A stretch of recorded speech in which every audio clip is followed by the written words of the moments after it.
沈总，我想请假。忙完这几天，我现在就要请假。出什么事了？需要一笔钱。你听啊，用钱摆平的事儿，不能绝望啊！真是的。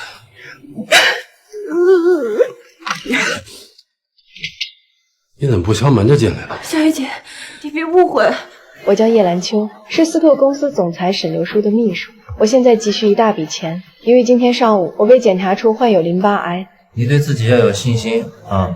还有7天啊！我当时害怕极了。回公司的路上，我恍恍惚惚地坐上了一辆公交车，可没想到正好有一个老人站在了我的身旁。售票员让我让座，我不想让，要求作证。你们可都听见了啊！他调戏我，我活这么大岁数，没有人敢调戏我啊！调戏我！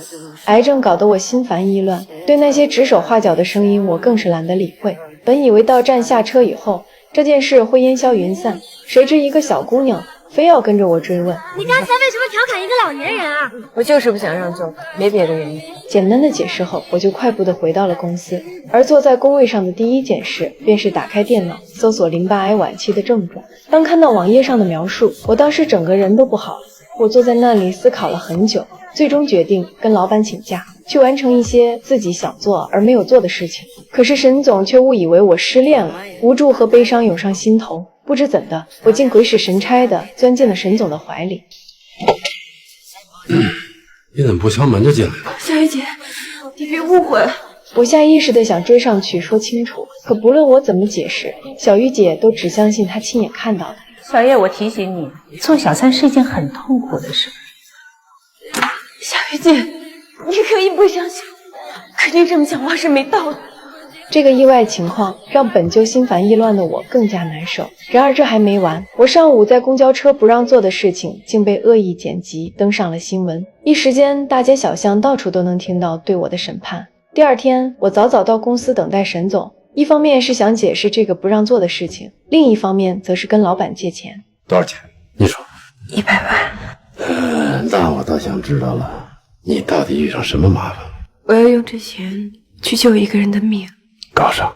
沈总不仅爽快答应，而且还批给我7天假期。交接完工作，我先是找到拍我视频的那名女记者，请她帮我拍一个道歉视频。你只是当时的一时气话，真的。为了尽快平息事件，我并未说出得病的实情，想着未来几天肯定麻烦不断，于是我果断雇佣与女记者同行的表哥做我的私人保镖。然而我拍的道歉视频却未能在电视台播放，网络的谩骂还在继续，而且公司谈判的客户也在别有用心同事的引导下观看了我的新闻。你的隐私今天受到保护。There's a listener calling in. 我是你们第一事件的观众呀，有个事情我想说说，那个不让座的女的就是一个小三。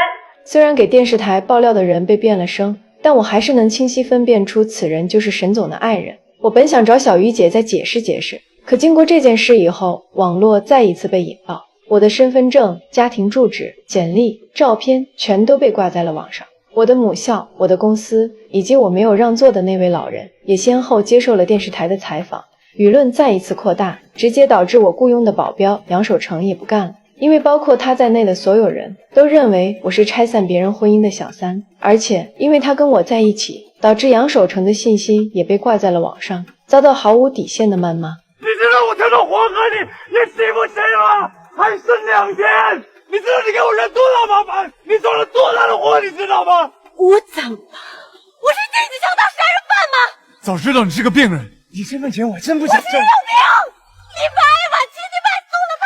我愤怒地掏出病历，直接砸在了杨守成的身上。而公司老板沈流书也因为小三传闻备受指责，于是他安排员工隐藏身份，以合作为由找到那个制造舆论的记者，并拿到了对方的银行卡号，在对方不知情的情况下转账数万，然后再举报记者索贿受贿。虽然那名记者受到了惩罚，但我的事情却并没有结束。我本想在湖边小屋等待自己生命的终结，可知道真相的保镖杨守成却一个劲劝我去医院接受治疗。无奈之下，我只好答应和他一起前往。但身心的双重伤害让我早已厌倦了这个不分是非的世界。我悄悄逃离了他的视线，然后留下遗书，从40层的高楼上一跃而下。我知道我死之后一切谣言都将真相大白，但那又有什么用呢？